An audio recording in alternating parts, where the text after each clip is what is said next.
Chapter 14. On the night of December 11th, at 2:30 a.m., I successfully lifted Manute, who was unconscious from alcohol, onto the bed. Pei, another friend of mine, was helping Bank, who was mumbling something in his inebriated state, into the room. These guys drank like there's no tomorrow. Pei put Bank down on the bed beside Manute. There goes my bed. How about we stage their cuddling scene and take some pictures? I let out a soft laughter. God, no. I'd feel bad for their wives. I, too, was in a state of inebriation. It felt like the room was swaying. Yeah, it'd be best to sit for a minute. I lowered myself on the floor at the end of the bed and closed my eyelids. How long has it been since I drank this much?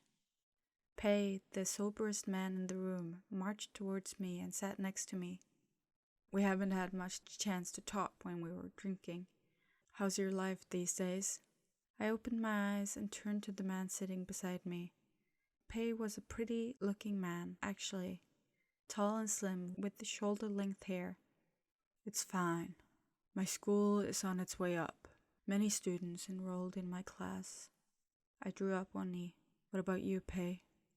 Still drifting around. After I quit my job in Bangkok, I didn't know what to do next. I may have to go back at some point. But for now, I came home to get my shit together. Luckily, though, I came back just in time for Jack's wedding. Pei tucked a piece of hair behind his ear. In the state of inebriation, his actions were far too cute for me to resist the temptation. I drew my face closer to Pei, but his hand suddenly pressed against my chest. Whoa, Tan, calm down, mate. I reluctantly withdrew. Pei exhaled a long sigh of relief. I take it you still don't have a boyfriend? I shook my head. None. Pei laughed a little. But I do. Sorry, mate. Pei reached out to pat my shoulder. Don't be sad. I didn't know how I was supposed to feel about this breaking news, but one thing was certain. I wasn't torn up about it. Who is he?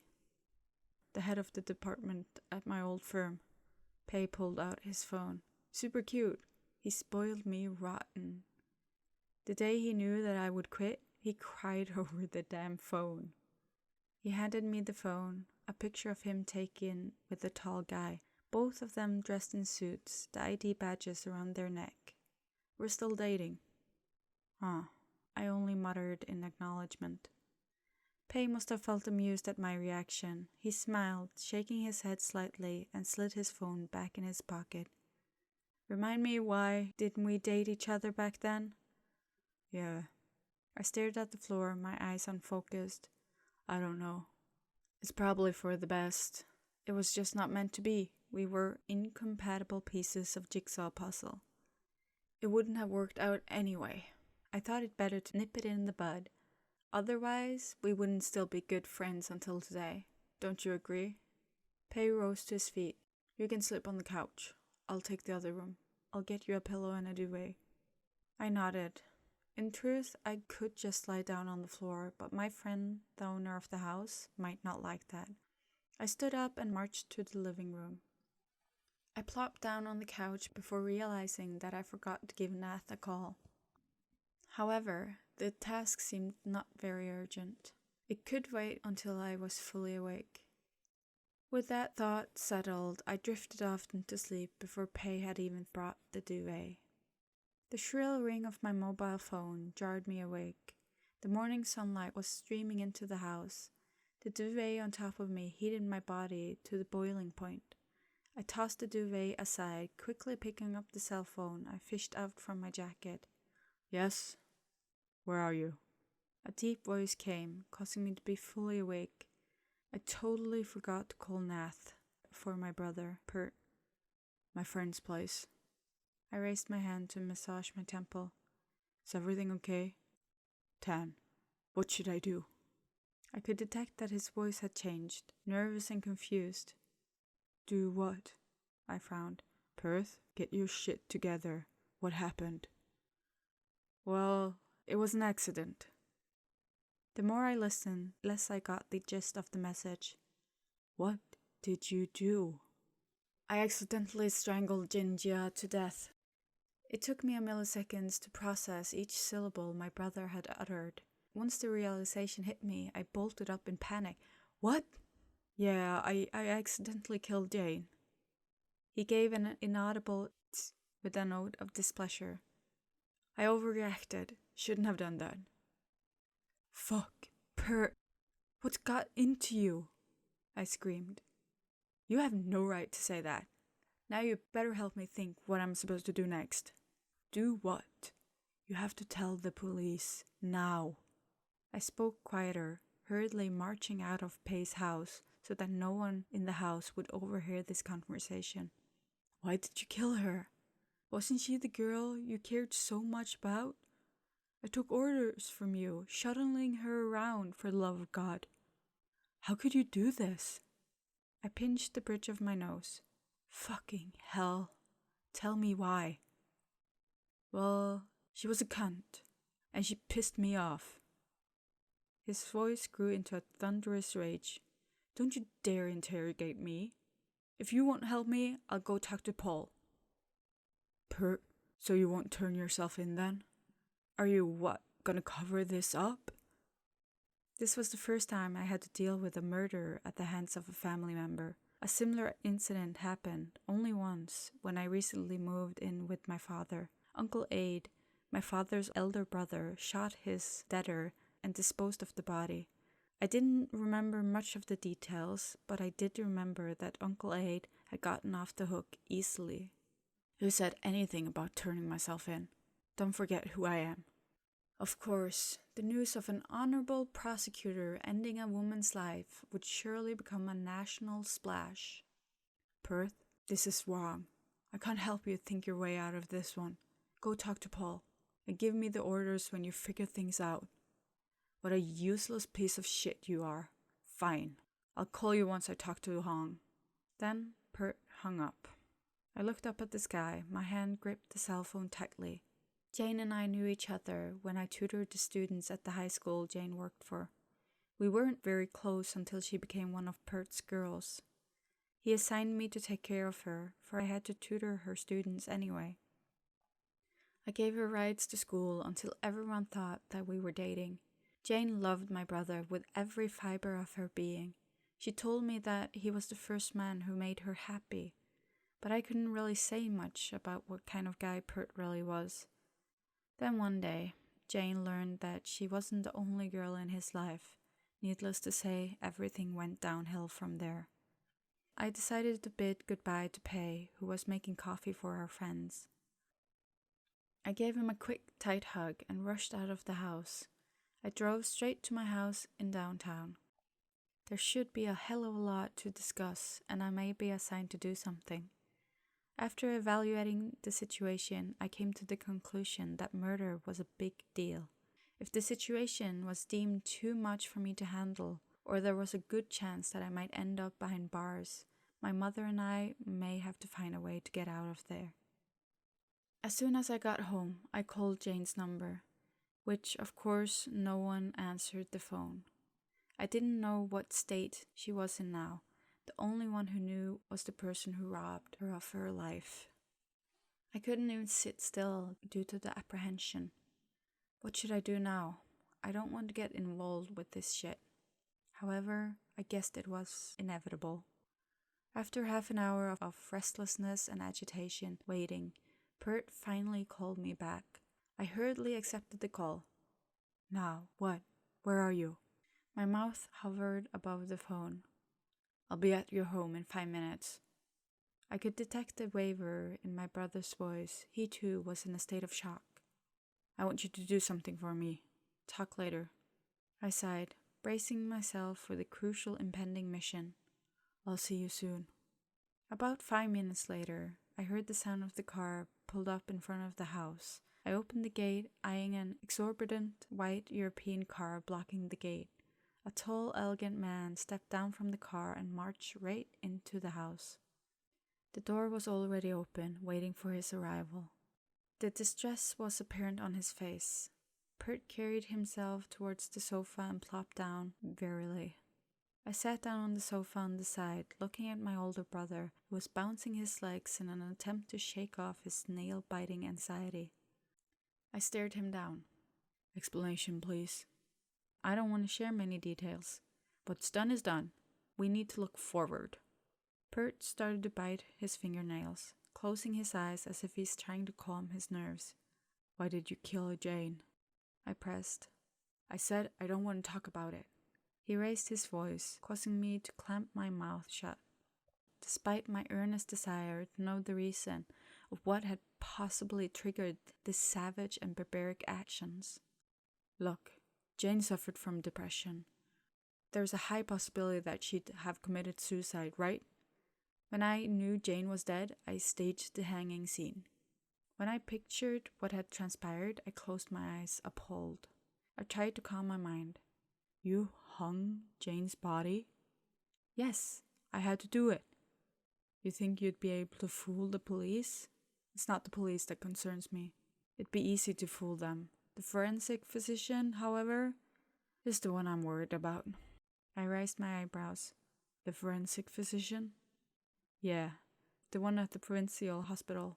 He's my friend, actually, but not a kind of friend whom I could ask a favor in any illegal activities. There's no fooling him about Jane. That much I can tell.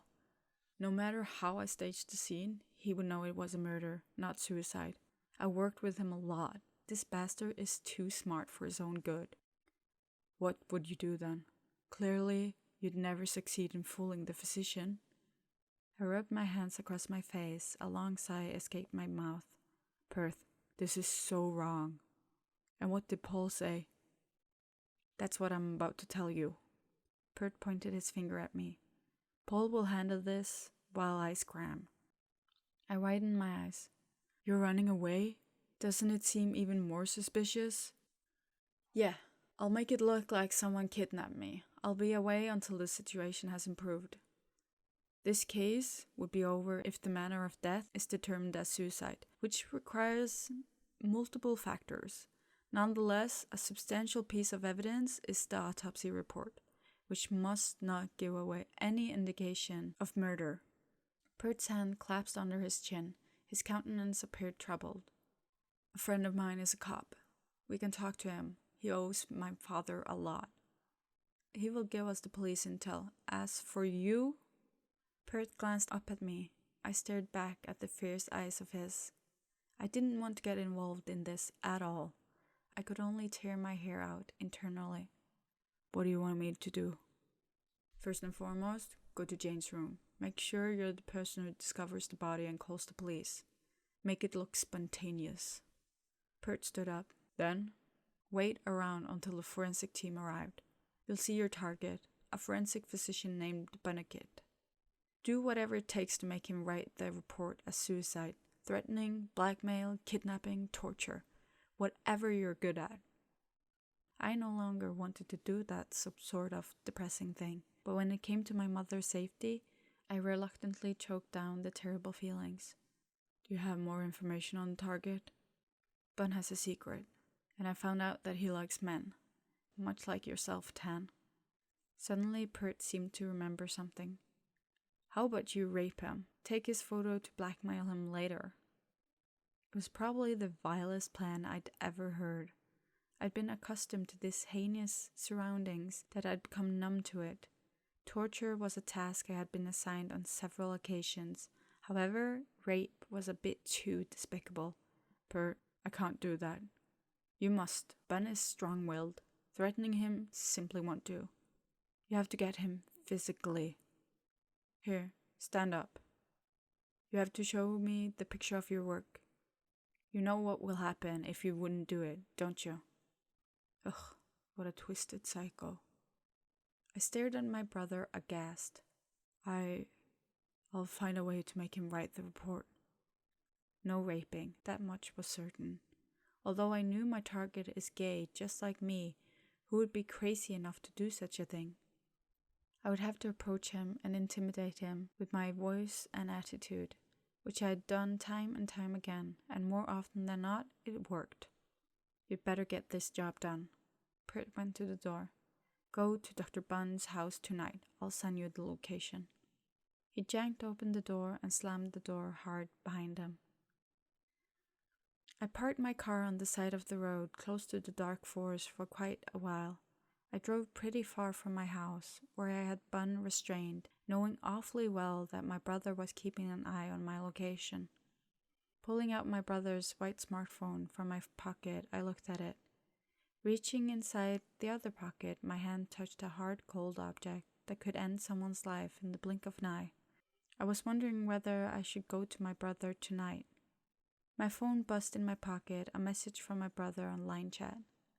Pictures. I sucked in a huge breath, pretending not to notice the notification. I hurriedly slid my phone back into the pocket. At the same time, I thought that I should solve the problem of Bun before advancing to the next step. First thing first. I should find a way to convince my brother that Dr. Bun was dead. It would make things easier.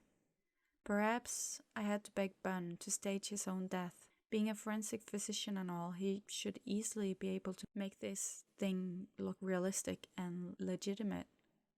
But how was I going to convince him, since he didn't even want to see my face?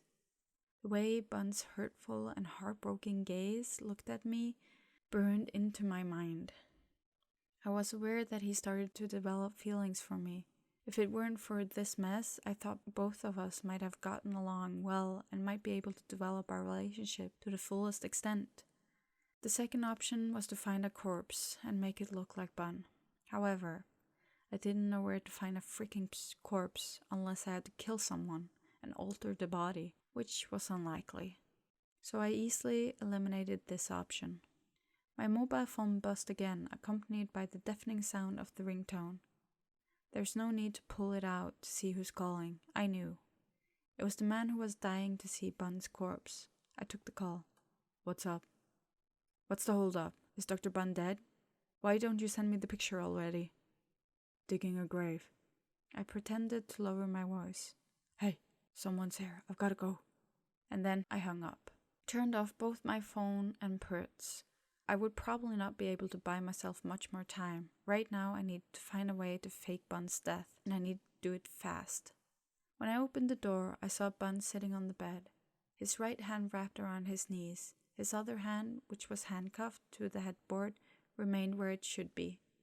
He looked up at me in alarm. I saw that my jacket had been discarded on the floor. You weren't sleeping? I walked to sit on the bed, bending down to pick up the jacket. Bun tried to scoot as far away from me as possible. And why don't you use my jacket as blanket? You might get sick. I thought you said you're coming back tomorrow, Bun mentioned. I was impressed by the doctor's strong state of mind.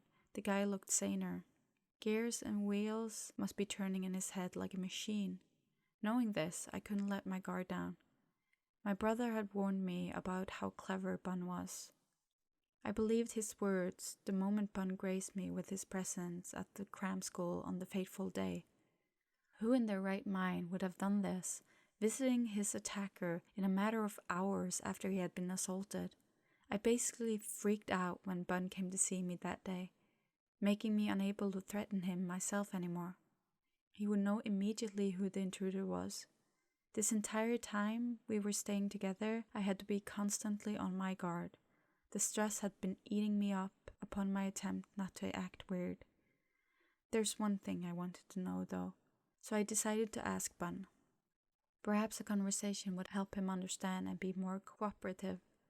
When I returned home yesterday, you were trying to run away. So you knew I was the intruder at the time? How did you find out? Bun stared at me. The orange note in your pocket. I arched my brows, confused. I don't know what you mean. The note with the phone number of a woman named Nath, Bun spoke up in an impassive tone, belongs to Pert. I sat stupefied. The note with Nath's number seemed like nothing relevant, but it turned out to be the thing that blew my cover. Do you know her, Nath? No, it doesn't matter who she is. The important thing is that damn note belongs to Pert.